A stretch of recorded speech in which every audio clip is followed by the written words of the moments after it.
तो आज सुनते हैं बृहस्पति भगवान की कथा एवं आरती। तो एक बार बोलिए प्रेम से बृहस्पति भगवान की जय, लक्ष्मी माता की जय। कि प्राचीन समय की बात है, भारतवर्ष में एक राजा राज्य करता था। वह बड़ा प्रतापी और दानी था। वह नित्य गरीबों और ब्राह्मणों की सेवा सहायता करता था। वह प्रतिदिन मंदिर में भगवान दर्शन करने जाता था, लेकिन यह उसकी रानी को अच्छा न लगता। न वह व्रत करती और न ही किसी को एक पैसा दान में देती। राजा को भी ऐसा करने से मना किया करती। एक समय की बात है कि राजा शिकार खेलने वन को चले गए। घर पर रानी और दासी थी। उस समय गुरु बृहस्पति साधु का रूप धारण कर राजा के दरवाजे पर भिक्षा मांगने आए। साधु ने रानी से भिक्षा मांगी तो वह कहने लगी, हे साधु महाराज, मैं इस दान और पुण्य से तंग आ गई हूँ। आप कोई ऐसा उपाय बताए जिससे यह सारा धन नष्ट हो जाए और मैं आराम से रह सकूं। साधु रूपी बृहस्पति देव ने कहा, हे देवी, तुम बड़ी विचित्र हो। संतान और धन से भी कोई दुखी होता है। अगर तुम्हारे पास अधिक धन है तो इसे शुभ कार्यों में लगाओ, जिससे तुम्हारे दोनों लोक सुधरे। परंतु साधु की इन बातों से रानी खुश नहीं हुई। उसने कहा कि मुझे ऐसे धन की आवश्यकता नहीं जिसे मैं दान में दूं तथा जिसको संभालने में ही मेरा सारा समय नष्ट हो जाए। साधु ने कहा, यदि तुम्हारी ऐसी इच्छा है तो जैसे मैं तुम्हें बताता हूँ तुम वैसे ही करना। बृहस्पतिवार के दिन तुम घर को गोबर से लिपना, अपने केसे को पीली मिट्टी से धोना, केसे को धोते समय स्नान करना, राजा से हजामत बनाने को कहना, भोजन में मांस मदिरा खाना, कपड़ा धोबी के यहाँ धुलने डालना। इस प्रकार 7 बृहस्पतिवार करने से तुम्हारा समस्त धन नष्ट हो जाएगा। इतना कहकर साधु बने बृहस्पति देव अंतर ध्यान हो गए। साधु के कहे अनुसार करते हुए रानी को केवल 3 बृहस्पतिवार ही बीते थे कि उसकी समस्त धन संपत्ति नष्ट हो गई। भोजन के लिए परिवार तरसने लगा। एक दिन राजा रानी से बोला, हे रानी, तुम यहीं रहो, मैं दूसरे देश को जाता हूँ, क्योंकि यहाँ पर मुझे सभी जानते हैं, इसीलिए मैं कोई छोटा कार्य नहीं कर सकता। ऐसा कहकर राजा परदेश चला गया। वहाँ वह जंगल से लकड़ियाँ काट कर लाता और शहर में बेचता। इस तरह वह अपना जीवन व्यतीत करने लगा। इधर राजा के बिना रानी और दासी दुखी रहने लगी। एक समय जब रानी और दासियों को 7 दिन बिना भोजन के रहना पड़ा तो रानी ने अपनी दासी से कहा, हे दासी, पास ही के नगर में मेरी बहन रहती है, वह बड़ी धनवान है, तू उसके पास जा और कुछ ले आ ताकि थोड़ा बहुत गुजर बसर हो जाए। दासी रानी की बहन के पास गई। उस दिन बृहस्पतिवार था। रानी की बहन उस समय बृहस्पतिवार की कथा सुन रही थी।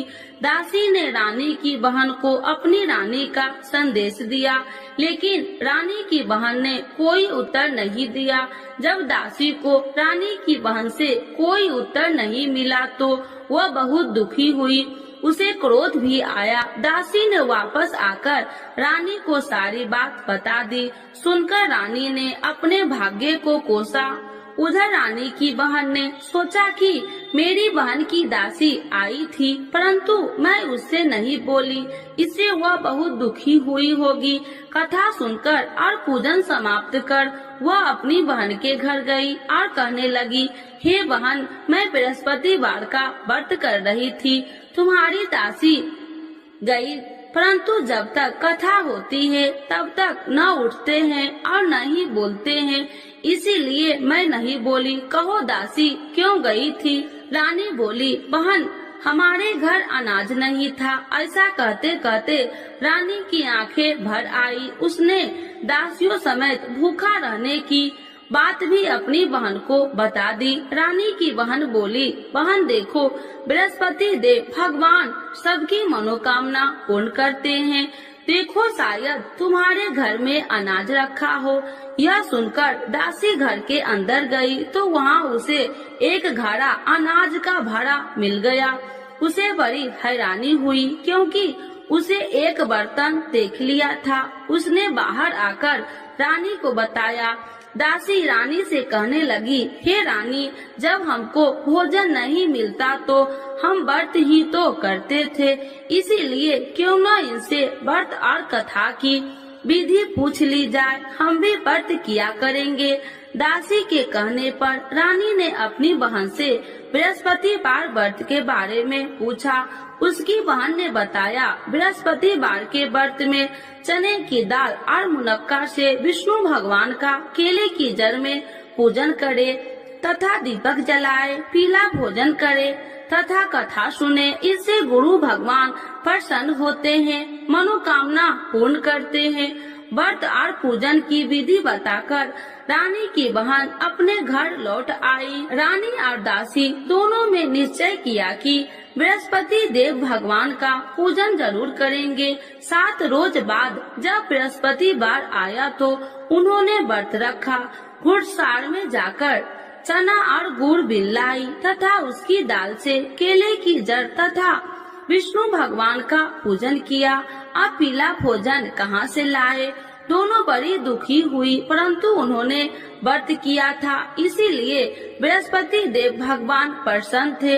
एक साधारण व्यक्ति के रूप में वे दोनों थालों में सुंदर पीला भोजन लेकर आए और दासी को देकर बोली, हे दासी, यह भोजन तुम्हारे लिए और तुम्हारी रानी के लिए है, इसे तुम दोनों ग्रहण करना। दासी भोजन पाकर बहुत प्रसन्न हुई। उसने रानी को सारी बात बताई। उसके बाद से वे प्रत्येक बृहस्पतिवार को गुरु भगवान का व्रत और पूजन करने लगी। बृहस्पति भगवान की कृपा से उनके पास धन हो गया, परंतु रानी फिर पहले की तरह आलस करने लगी। तब दासी बोली, देखो रानी, तुम पहले भी इसी प्रकार आलस करती थी, तुम्हें धन रखने में कष्ट होता था, इस कारण सभी धन नष्ट हो गया। अब गुरु भगवान की कृपा से धन मिला है तो फिर तुम्हें आलस होता है। बड़ी मुसीबतों के बाद हमने ये धन पाया है, इसीलिए हमें दान पुण्य करना चाहिए। अब तुम भूखे मनुष्य को भोजन कराओ, प्याव लगवाओ, ब्राह्मणों को दान दो, कुआं, तालाब, बावड़ी आदि का निर्माण कराओ, मंदिर, पाठशाला बनाकर ज्ञान दो, कुमारी कन्याओं का विवाह करवाओ, अर्थात धन को शुभ कार्यों में खर्च करो, जिससे तुम्हारे कुल का यश बढ़ेगा तथा स्वर्ग की प्राप्ति हो और पितृ प्रसन्न हो। दासी की बात मानकर रानी शुभ कर्म में करने लगी, उसका यश फैलने लगा। एक दिन रानी और दासी आपस में विचार करने लगी कि जाने राजा किस दशा में होंगे, उनकी कोई खोज खबर भी नहीं है। उन्होंने श्रद्धा पूर्वक गुरु बृहस्पतिवार भगवान से प्रार्थना की, राजा जहाँ कहीं भी हो शीघ्र वापस आ जाए। उधर राजा परदेश में बहुत दुखी रहने लगा। वह प्रतिदिन जंगल से लकड़ियाँ बीन कर लाता और उसे शहर में बेचकर अपने दुखी जीवन को बड़ी कठिनता से व्यतीत करता। एक दिन दुखी हो अपनी पुरानी बातों को याद करके वह रोने लगा और उदास हो गया। उसी समय राजा के पास बृहस्पति देव साधु के भेष में आकर बोले, हे लकड़हारे, तुम इस सुनसान जंगल में किस चिंता में बैठे हो, मुझे बतलाओ। यह सुन राजा के नेत्रों में जल भर गया और साधु की वंदना कर राजा ने अपनी संपूर्ण कहानी सुना दी। महात्मा दयालु होते हैं। वे राजा से बोले, हे राजा, तुम्हारी पत्नी ने बृहस्पति देव के प्रति अपराध किया था, जिसके कारण तुम्हारी यह दशा हुई। अब तुम चिंता मत करो, भगवान तुम्हें पहले से अधिक धन देंगे। देखो, तुम्हारी पत्नी ने बृहस्पतिवार का व्रत प्रारंभ कर दिया है। अब तुम भी बृहस्पतिवार का व्रत करके चने की दाल व गुड़ जल के लोटे में डालकर केले का पूजन करो। फिर कथा कहो या सुनो, भगवान तुम्हारी सब मनोकामनाओं को पूर्ण करेंगे। साधु की बात सुनकर राजा बोले, हे प्रभु, लकड़ी बेचकर तो इतना पैसा भई नहीं बचता जिससे भोजन के उपरांत कुछ बचा सकूं। मैंने रात्रि में अपनी रानी को व्याकुल देखा है। मेरे पास कोई साधन नहीं जिससे उसका समाचार जान सकूं। फिर मैं कौन सी कहानी कहूँ, यह भी मुझको मालूम नहीं। साधु ने कहा, हे राजा, मन में बृहस्पति भगवान के पूजन व्रत का निश्चय करो, वे स्वयं तुम्हारे लिए कोई राह बना देंगे। बृहस्पतिवार के दिन तुम रोजाना की तरह लकड़ियाँ लेकर शहर में जाना। तुम्हें रोज से 2 गुना धन मिलेगा, जिससे तुम भली भांति भोजन कर लोगे तथा बृहस्पति देव की पूजा का सामान भी आ जाएगा। धीरे धीरे समय व्यतीत होने पर फिर बृहस्पतिवार का दिन आया। राजा जंगल से लकड़ियाँ काटकर शहर में बेचने लगा। उसे उस दिन और 2 दिनों से अधिक धन मिला। राजा ने चना गुड़ आदि लाकर बृहस्पतिवार का व्रत किया। उस दिन से उसके सभी कलेश दूर हुए। परंतु जब अगले गुरुवार का दिन आया तो वह बृहस्पतिवार का व्रत करना भूल गया। इस कारण बृहस्पति भगवान नाराज हो गए। उस दिन उस नगर के राजा ने विशाल यज्ञ का आयोजन किया था तथा अपने समस्त राज्यों में घोषणा करवा दी कि सभी मेरे यहाँ भोजन करने आवे, किसी के घर चूल्हा न जले। इस आज्ञा को जो न मानेगा उसको फांसी दे दी जाएगी। राजा की आज्ञा अनुसार राज्य के सभी वासी राजा के भोजन में सम्मिलित हुए, लेकिन लकड़हारा कुछ देर से पहुंचा, इसीलिए राजा को उसको अपने साथ महल में ले गए। जब राजा लकड़हारे को भोजन करा रहे थे तो रानी की दृष्टि उस खूंटी पर पड़ी जिस पर उसका हार लटका हुआ था। उसे हार खूंटी पर लटका दिखाई नहीं दिया। रानी को निश्चय हो गया कि मेरा हार इस लकड़हारे ने चुरा लिया है। उसी समय सैनिक बुलाकर उसको जेल में डलवा दिया। लकड़हारा जेल में विचार करने लगा कि जाने कौन से पूर्व जन्म के कर्म से मुझे यह दुख प्राप्त हुआ है, और जंगल में मिले साधु को याद करने लगा।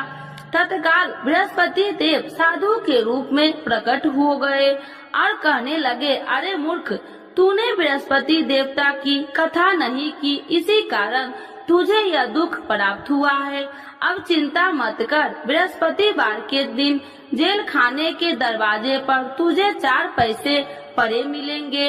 उनसे तू बृहस्पतिवार की पूजा करना तो तेरे सभी कष्ट दूर हो जाएंगे। अगले बृहस्पतिवार उसे जेल के द्वार पर 4 पैसा मिले। राजा के पूजा का सामान मंगवाकर कथा कही और प्रसाद बांटा। उसी रात्रि में बृहस्पति देव ने उस नगर के राजा को स्वप्न में कहा, हे राजा, तूने जिस जेल में बंद किया है उसे कल छोड़ देना, वह निर्दोष है। राजा प्रातः काल उठा और खूंटी पर हार टंगा देकर लकड़हारे को बुलाकर क्षमा मांगी तथा राजा के योग्य सुंदर वस्त्र आभूषण भेंट कर उसे विदा किया। गुरुदेव की आज्ञा अनुसार राजा अपने नगर को चल दिया। राजा जब नगर के निकट पहुंचा तो उसे बड़ा ही आश्चर्य हुआ। नगर में पहले से अधिक बाग, तालाब और कुएं तथा बहुत सी धर्मशालाएं, मंदिर आदि बने हुए थे। राजा ने पूछा कि यह किसका बाग और धर्मशाला है। तब नगर के सब लोग कहने लगे कि यह सब रानी और दासी द्वारा बनवाए गए हैं। राजा को आश्चर्य हुआ और गुस्सा भी आया कि उसकी अनुपस्थिति में रानी के पास धन कहां से आया होगा। जब रानी ने यह खबर सुनी कि राजा आ रहे हैं तो उसने अपनी दासी से कहा, हे दासी, देख राजा हमको कितनी बुरी हालत में छोड़ के गए थे, वह हमारी ऐसी हालत देखकर लौट न जाए, इसीलिए तू दरवाजे पर खड़ी हो जा। रानी की आज्ञा अनुसार दासी दरवाजे पर खड़ी हो गई और जब राजा आए तो उन्हें अपने साथ महल में लिवा आई। तब राजा ने क्रोध करके अपनी तलवार निकाली और पूछने लगी, बताओ यह धन तुम्हें कैसे प्राप्त हुआ। तब रानी ने सारी कथा कह सुनाई। राजा ने निश्चय किया कि मैं रोजाना दिन में 3 बार कहानी कहा करूँगा और रोज व्रत किया करूँगा। अब हर समय राजा के दुपट्टे में चने की दाल बंधी रहती तथा दिन में 3 बार कथा कहता। एक रोज राजा ने विचार किया कि चलो अपनी बहन के यहाँ हो आऊं। इस तरह का निश्चय कर राजा घोड़े पर सवार हो अपनी बहन के यहाँ चल दिया।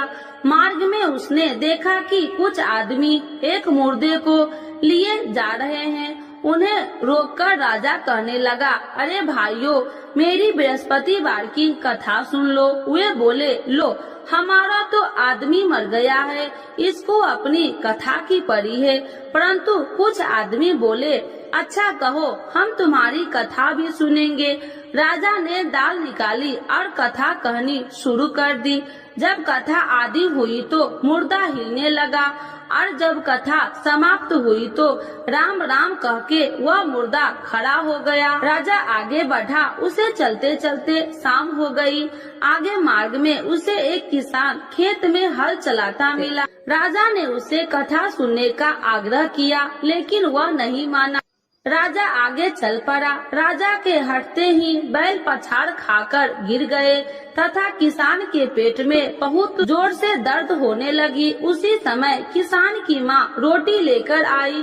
उसने जब देखा तो अपने पुत्र से सब हाल पूछा। बेटे ने सभी हाल बता दिया। बुढ़िया दौड़ी दौड़ी उस घुड़सवार के पास पहुँची और उसने बोली, मैं तेरी कथा सुनूंगी, तू अपनी कथा मेरे खेत पर ही चलकर कहना। राजा ने लौटकर बुढ़िया के खेत पर जाकर कथा कही, जिसके सुनते ही बैल खड़े हो गए तथा किसान के पेट का दर्द भी बंद हो गया। राजा अपनी बहन के घर पहुंच गया। बहन ने भाई को खूब मेहमानबाजी की। दूसरे रोज प्रातः काल राजा जागा तो वह देखने लगा कि सब लोग भोजन कर रहे हैं। राजा ने अपनी बहन से जब पूछा, ऐसा कोई मनुष्य नहीं है जिसने भोजन नहीं किया हो, जो मेरी बृहस्पतिवार की कथा सुन ले। बहन बोली, हे भैया, यह देश ऐसा ही है। यहाँ लोग पहले भोजन करते हैं, बाद में कोई अन्य काम करते हैं। फिर वह एक कुम्हार के घर गई, जिसका लड़का बीमार था। उसे मालूम हुआ कि उसके यहाँ 3 दिन से किसी ने भोजन नहीं किया है।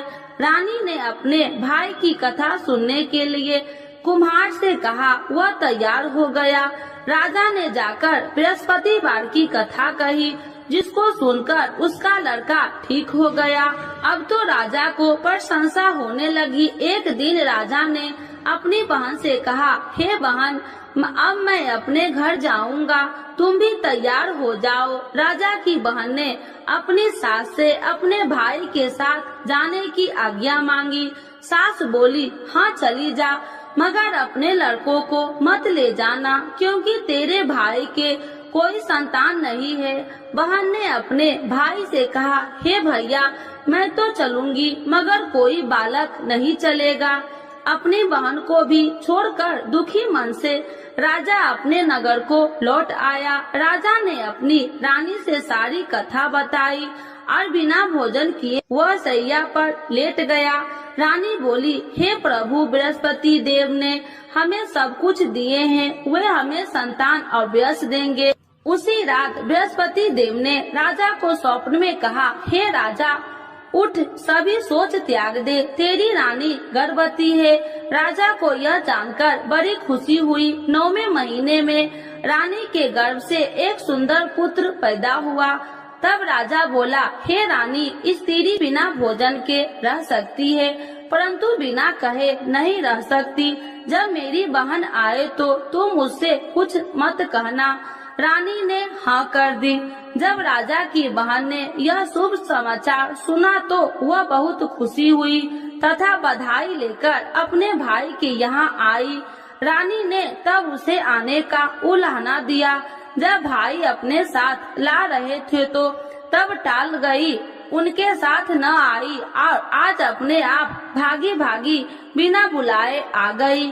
तो राजा की बहन बोली, भाई मैं इस प्रकार न कहती तो तुम्हारे घर औलाद कैसे होती। बृहस्पति देव सभी मनोकामनाएं पूर्ण करते हैं। जो श्रद्धा भाव पूर्वक बृहस्पतिवार का व्रत करता है एवं कथा पढ़ता है अथवा सुनता है और दूसरों को सुनाता है, बृहस्पति देव उसकी सभी मनोकामनाएं पूर्ण करते हैं, उनकी सदैव रक्षा करते हैं। जो संसार में सद्भावना से गुरुदेव का पूजन एवं व्रत सच्चे हृदय से करते हैं, उनकी सभी मनोकामनाएं वैसे ही पूर्ण होती है जैसे सच्ची भावना से रानी और राजा ने बृहस्पति देव की कथा का गुणगान किया तो उनकी सभी इच्छाएं बृहस्पति देव जी ने पूर्ण की। अनजाने में भी बृहस्पति देव की उपेक्षा न करे, ऐसा करने से सुख शांति नष्ट हो जाती है। इसीलिए सबको कथा सुनने के बाद प्रसाद लेकर जाना चाहिए। हृदय से उनका नमन करते हुए जयकारा बोलना चाहिए। तो एक बार बोलिए प्रेम से, बृहस्पति भगवान की जय, विष्णु भगवान की जय, लक्ष्मी माता की जय। आरती श्री बृहस्पति देव की। ओम जय बृहस्पति देवा, स्वामी जय बृहस्पति देवा, छीने छीने भोग लगाऊं, छीने छीने भोग लगाऊं, कदली फल में बा। ओम जय बृहस्पति देवा, तुम्हें पूरन परमात्मा, तुम्हें अंतर्यामी, स्वामी तुम्हें अंतर्यामी, जगत पिता जगदीश्वर, जगत पिता जगदीश्वर, तुम सबके स्वामी। ओम जय बृहस्पति देवा, चरणामृत निज निर्मल, सब पातक हरिता, स्वामी सब पातक हरिता, सकल मनोरथ दायकी, सकल मनोरथ दायकी, कृपा करो भरता। ओम जय बृहस्पति देवा, तन मन धन अर्पण कर, जो जन शरण पड़े, स्वामी जो जन शरण पड़े, प्रभु प्रकट तब हो करे, प्रभु प्रकट तब हो कर, आकर द्वार खड़े। ओम जय बृहस्पति देवा, दीन दयाल दयानिधि, भक्तन हितकारी, स्वामी भक्तन हितकारी, पाप दोष सब हरिता, पाप दोष सब हरिता, भव बंधन हारी। ओम जय बृहस्पति देवा, सकल मनोरथ दायकी, सब संशय तारो, स्वामी सब संशय तारो, विषय विकार मिटाओ, विषय विकार मिटाओ, संतन सुखकारी। ओम जय बृहस्पति देवा, जो कोई आरती तेरी प्रेम सहित गावे, स्वामी प्रेम सहित गावे, ज्येष्ठानंद बंद सो, ज्येष्ठानंद बंद सो, सो निश्चय पावे। ओम जय बृहस्पति देवा, स्वामी जय बृहस्पति देवा। बृहस्पति भगवान की जय, विष्णु भगवान की जय, लक्ष्मी माता की जय।